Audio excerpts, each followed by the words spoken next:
একটা অবাক করা হাদিস শোনায়।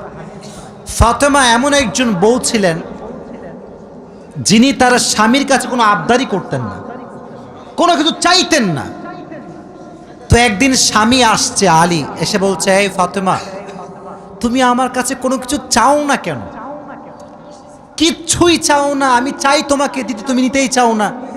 আজকে তুমি এমন একটা কিছু চাইবা যেটা খাওয়ার জিনিস হবে, আমি তোমাকে নিয়ে এসে খাওয়াবো, আমি তোমাকে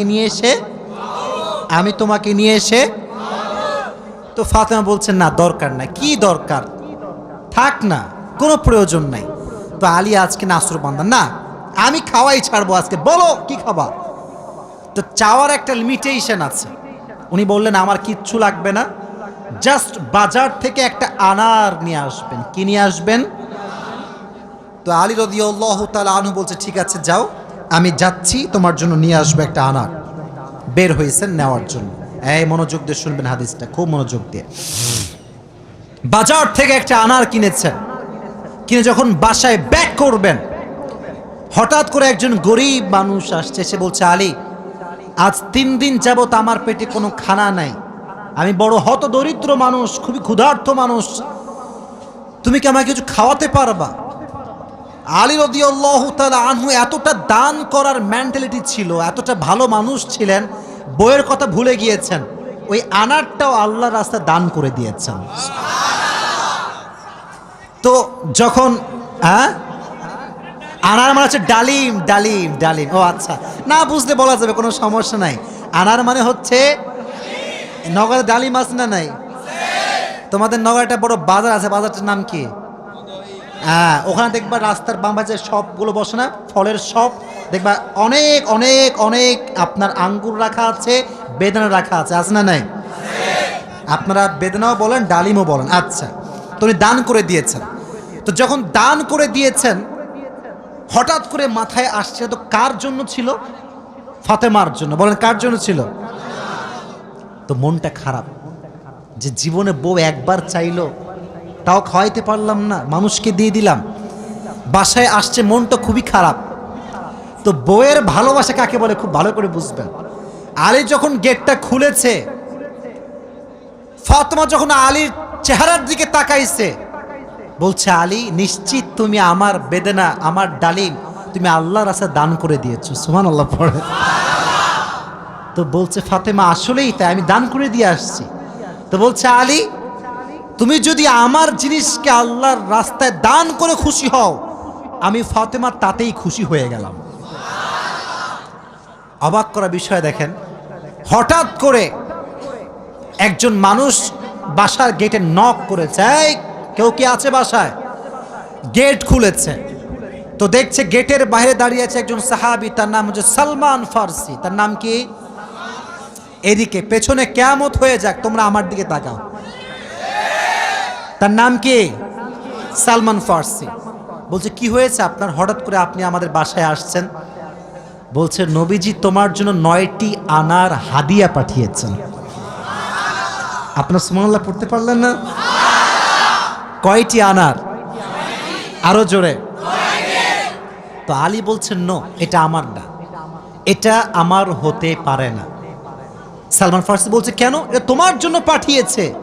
আলী বলছে, ভালো করে চেক করো, এটা আমার জন্য হতে পারে না। বলছে, কেন? বলছে, আল্লাহ তাআলা কোরআনে বলেছেন, মান জাআ বিল হাসানাতি ফালাহু আশরু আমসালিহা, যে আল্লাহর রাস্তায় একটা দিবে, আল্লাহ তারে 10 গুণ বাড়ায় দিবে। তাহলে আমার তো 9টা হবে না, আমার হবে কয়টা? তো সালমান ফারসি এই কথা শুনে আবার পকেটে হাত দিয়েছে, হাত দিয়ে আর একটা বের করেছে, বলছে, নবী তোমাকে 10টাই দিয়েছে, আমি জাস্ট পরীক্ষা করছিলাম। সুবহানাল্লাহ পড়েন। তো চাইলেও একটা ভালোবাসা লাগে, আর যে আল্লাহর রাস্তায় দান করে তার আরো বেশি বাড়ায় দেয়। একজন আওয়াজ দিয়ে বলেন, তিনি কে? আর একটা রেওয়ায়াত বলি, একদিন ফাতেমা রাদিয়াল্লাহু তাআলা আনহা সুতা বিক্রি করলেন। কি বিক্রি করলেন? সুতার দাম হচ্ছে 6 দিরহাম। কয় দিরহাম? আচ্ছা, তো বলছে, হে আমার স্বামী আলী, 6 দিরহাম নিয়ে কয়েকটা রুটি নিয়ে আসো হাসান এবং হোসাইনের জন্য। কার জন্য? হাসান এবং হোসাইন কার সন্তান? ফাতেমা এবং আলীর সন্তান। তো অবাক করে একটা রেওয়ায়াত, আমি জাস্ট গতকালকে এটা পড়লাম, এটা আমি আগে জানতাম না। তো বের হয়েছে বাসার থেকে রুটি কিনবার জন্য। কি কিনবার জন্য? রুটি কিনে ফেলেছে। Just he was coming back to home, বাসায় আসছিলেন। হঠাৎ করেই গরিব আসছে, অসহায় মানুষ। আলী, কিচ্ছু নাই পেটে খাওয়ার মতো, তুমি কিছু দিতে পারবা? আলীর মনোমাইন্ড এতটা বড় ছিল, যা কিনতে গিয়েছিল ফ্যামিলির জন্য ওইটাও আল্লাহ রাস্তায় দান করে দিয়েছে। জোরে সোরে পড়ুন সুবহানাল্লাহ। সন্তানের জন্য খাবার আপনি কিনেছেন, কিন্তু দান করে দিয়েছেন, কিন্তু ভেতরে একটা কষ্ট আছে না নাই? দেখো এই যুবকেরা, প্লিজ প্লিজ লাফালাফি করো না, এদিকে আমার দিকে একদম স্থির হয়ে থাকো, চুপচাপ স্থির থাকো। কারণ নওগাঁর মানুষ তো এরা অভদ্র ঘরের সন্তান, এরা সব ভদ্র ঘরের সন্তান, ঠিক না? চুপচাপ থাকেন। তো যখন ফিরে আসবেন, হঠাৎ করে একজন লোক আসছে, এসে বলছে, আলী তুমি কি এই উটটা কিনবা? উট? বলেন কি? তো আলী বলছে, না ভাই, টাকা পয়সা নাই, কেনার সম্ভব না। তো বলছে, তোমাকে আমি এইটা এখন দিচ্ছি, তোমার যখন বিক্রি করার সুযোগ হবে তখন বিক্রি করবা, তোমার লাভ তুমি রাখবা, আর আমারটা আমাকে দিলেই হবে। তো আলী বলছে, ঠিক আছে দাও। জাস্ট উটটা নিয়েছে, উট নিয়ে বাসায় ব্যাক করবে, আবার আরেকজন আসছে, বলছে, ভাই এর দাম কত নেবেন বলেন? বলছে, ভাই আপনি দাম বলেন। যে উটের দাম হোক 200 দিরহাম, ওই লোক আগেই বলছে, আমি এটাকে তোমার কাছ থেকে 300 দিরহাম দিয়ে ক্রয় করে নিব। নিয়ে নিয়েছে উট। তাহলে আগে ছিল মাত্র কয় দিরহাম, এখন তিনি কয় দিরহামের মালিক হয়ে গেলেন? সুবহানাল্লাহ পড়তে পারলেন না? এখন এই যে 300 দিরহামের মালিক যাকে দিবে, লভ্যাংশ খুঁজে পায় না। কই গেল লোকটা? লোক আর খুঁজে পায় না, না পেয়ে বাসায় আসছে। যখন গেট খুলেছে, গেট খুলেই দেখছে নবীজি তার বাসার ভেতরে বসে আছে। বলছে, আলী আজকের ঘটনা তুমি বলবা নাকি আমি বলবো? বলছে, নবী আপনিই বলেন। বলছে, তোমার কাছে সর্বপ্রথম যিনি উট বিক্রি করেছিলেন তিনি আর কেউ নন, তিনি হচ্ছেন জিবরাইল। আর যিনি ক্রয় করেছেন 300 দিরহাম দিয়ে, সে কোনো মানুষ নয়, তিনি হচ্ছেন ইসরাফিল। কেন নবী, এটা কেন আমার সঙ্গে হলো? বল, তুমি যে নিজে না খেয়ে মানুষকে খাওয়াইছো, এটা আল্লাহর কাছে বড্ড ভালো লেগেছে। তো আল্লাহ তোমার এত বেশি বাড়ায় দিয়েছে যে তুমি কল্পনাই করতে পারো না। সুবহানাল্লাহ পড়েন। তাহলে প্রিয় ভাইয়েরা, আল্লাহর রাস্তায় দান করার জন্য আলী এবং ফাতেমার থেকে শিক্ষা নেওয়ার দরকারটা আছে না নাই? যতটুকু পারি নিজেও খাবো, মানুষকেও দিব। নিজে খাবো, মানুষকে দিব না, এটা স্বার্থপর ছাড়া কিচ্ছু হতে পারে না। আমরা স্বার্থপর হব না, ভালোবেসে যাব। আল্লাহ ভালোবাসার মন আমাদের দান করুক, পড়না আমিন। আর একটা হাদিস, আচ্ছা বলেন তো পরিবারের, আচ্ছা এখানে সব যুবক আমার মনে হয় আমরা মধ্যবিত্ত পরিবারের সন্তান, ঠিক আছে না প্রিয় ভাইয়েরা? শোনেন একটা কথা বলি, অনেক সময় অনেক যুবকের মন খারাপ হয় যে হুজুর শখের একটা R15 নাই, শখের একটা আইফোন নাই, ঠিক আছে না প্রিয় ভাইয়েরা? শখের একটা গাড়ি নাই, শখের একটা বাড়ি নাই। অনেকের এটা কষ্ট থাকে, না বললে হবে না, এটা মানুষ হিসেবে কষ্ট লাগে, ঠিক আছে, কিন্তু মাথায় রাখবা, এদিকে হাদিস বলছি, গরিবরা, মধ্যবিত্তরা বড়লোকের চাইতে 500 বছর আগেই জান্নাতে প্রবেশ করবে। এবার খুশি না বেজার? এবার হাদিস শোনা।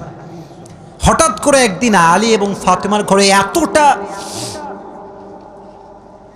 এতটা অভাব, ভাত নাই, চাল নাই, ডাল নাই, কিচ্ছু নাই, একেবারে 3 দিন যাবত না খাওয়া। কয়দিন? এটাই কম মনে হচ্ছে আপনার কাছে? কম না বেশি? আপনি বিশ্বাস করেন, আজকালকার যুবকরা বডি বিল্ডিং করে, ইভেন তার 6 প্যাক বডি আছে, কিন্তু রোজা রাখতে চায় না। এই এলাকায় মনে হয় নাই? খবর লাগাবেন না, আপনার ভাবিও রোজা রাখে না, খবর লাগায় না। বলবেন যে ভাবি হোয়াট ইজ দিস, রোজা রাখেন না? এখন বলছে বাবা গায়ে শক্তি নাই, দুর্বল। একদিন এক যুবককে বললাম, কিরে তুই আমার ওয়াজ শুনিস না? বলছে অবশ্যই শুনি। তাই রোজা রাখিস না কেন? বলছে যে ভাই রোজা রাখলে বডি কমে যাবে। নাউজুবিল্লাহ পড়তে পারলেন না প্রিয় ভাইরা? কয়েকদিন যাবত না খাওয়া। এবার আলী রাদিয়াল্লাহু তাআলা আনহু বাধ্য হয়ে গিয়েছেন, আর পারছেন না। বলছে ফাতেমা যাও, বাবার কাছে যাও, বলো আব্বাজান বাসাতে খাবার মতো কিছু নাই, আপনার কাছে কিছু হবে খাওয়ার মতো? আহা, ফাতেমা যখন ঘরে আসছেন, নবীজি ঘর খুলে দিয়েছেন। দেখেন বাবা এবং মেয়ের ভালোবাসা কত সুন্দর। ফাতেমা বলেন নাই যে আব্বাজান কিছু লাগবে। যখন গেট খুলেছে, মেয়ের চেহারা দেখেছে, আব্বা বুঝে গিয়েছে মেয়েটা আমার ক্ষুধার্ত হয়ে আমার কাছে এসেছে। সুবহানাল্লাহ পড়ে ডাক দিয়ে বলছে ফাতেমা তোমার অবস্থা কি বলো, কি হয়েছে তোমার? ফাতেমা রাদিয়াল্লাহু তাআলা আনহা ডাক দিয়ে বলছে আব্বাজান আজ 3 দিন যাবত আমাদের বাসায় কোনো ভাত নাই, ডাল নাই, চাল নাই, গোস্ত নাই, কিচ্ছু নাই। আমি আপনার কাছে একজন ক্ষুধার্ত নারী হয়ে এসেছি কিছু নেওয়ার জন্য। তো নবীজি বলছেন এই যুবকেরা এদিকে তাকাও। বলছে ফাতেমা আমার কাছে 5টা বকরি আছে, 5টা দোয়া আছে।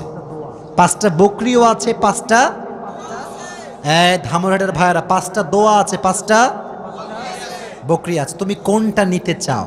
Which one you want select? তো ফাতেমা বলছে নবী হে আমার বকরি লাগবে না, আমাকে দোয়া শিখাই দিলেই হবে। পরীক্ষায় পাস। দোয়াটা আমার সঙ্গে সবাই পড়েন, সকলে আমার চোখে চোখ রাখেন, সবাই পড়েন ইয়া আউয়ালাল আউয়ালিন ইয়া আখিরাল আখিরিন ইয়া যাল কুওয়াতিল মাতিন ইয়া রাহিমাল মাসাকিন ইয়া আরহামার রাহিমিন। আমি জানি যে এটা এখনই মুখস্থ করা সম্ভব না, তবে এটা আগামীকাল কোথায় যাবে? মাশাআল্লাহ, সার্চ করবেন, ডাউনলোড দিবেন, এখানে কাট করে নিয়ে আসবেন। এই দোয়াটা you have to repeat after me, বারবার বারবার বারবার। নবীজি বলেছেন এই দোয়া যে যত বেশি পড়বে তার রিজিকে বরকত তত বেশি বেড়ে যাবে। এই দোয়াটা আমরা বেশি বেশি পাঠ করব তো ইনশাআল্লাহ। এবার ফাতেমা আলীর কাছে ব্যাক করেছে। আলী বলছে ফাতেমা তোমার হাতে গোস্ত কোথায়, ভাত কোথায়, খাবার কোথায়? তোমার হাত তো খালি, কোথায় আমার খাবার? তুমি তো খালি হাতে ফিরে এসেছো।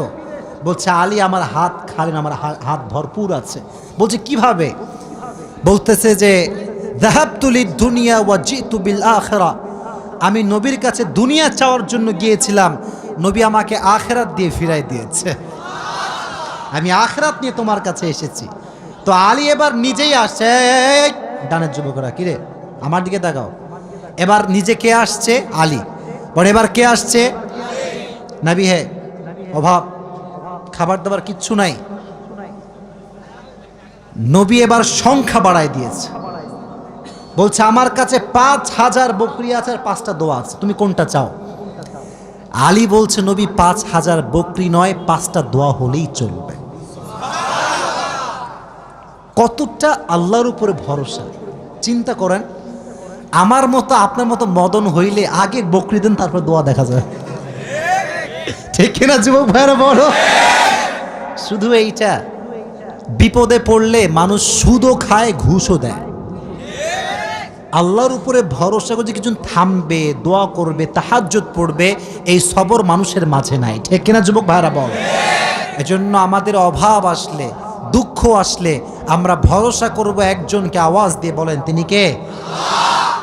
আপনারা মনে হয় বিরক্ত হয়ে গেছেন আমি দোয়া করে দেব, তাই না? না না, বিরক্ত হয়ে গেছেন মনে হয় না। আসলে খুব ভালো লাগলো এই বিষয়টা যে আপনারা এতটা আগ্রহী যে বৃষ্টি হচ্ছিল তা আপনারা জান নাই। এটাই প্রমাণ করে নওগাঁর মানুষ ইসলাম প্রেমিক মানুষ, কোরআন প্রেমিক মানুষেরা।